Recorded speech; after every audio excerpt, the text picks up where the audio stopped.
আসসালামু আলাইকুম। এক ব্যক্তির বউ খুব অসুস্থ। তা এখন বউ এখন ডাক দে করছে, আমি তো আর বাঁচবো না গো, আমার একটা কথা রাখবা। তা করছে কি? করছে আমি মারা যাওয়ার পরে কব্বরের মাটি না সুগন পর্যন্ত যান তুমি লিখে করো না, কথা দাও। তা করছে হ তোমাকে কথা দিলাম। তারপরে ভাই আছে দেখবে, তেমন ভাইক করছে ভাই তুই আমার একটা কথা রাখবি। তা করছে কি? করছে প্রতিদিন ফজরের নামাজ পড়ে আমি মারা যাওয়ার পর আমার কব্বরতে এক বালতি পানি দিতে পারবো। তো করছে এটা কোনো ব্যাপার হলো? আমি তাই দেবো।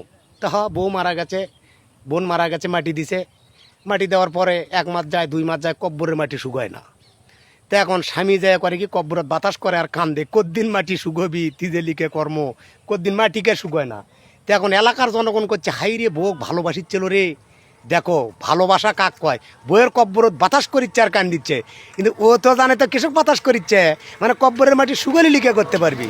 আমাকে দেশের রাজনীতিবিজ্ঞের মতো যে ক্ষমতা গেলেই কামাই করতে পারবো, দেশের স্বার্থে রাজনীতি লয়, যত কান্দাকাটি করে নিজের স্বার্থে, দেশের স্বার্থে না। কিন্তু জ্যাঙ্গায় বাতাস করিচ্ছে কব্বরত, যে কব্বর সুগলি আমি লিখে করতে পারবো।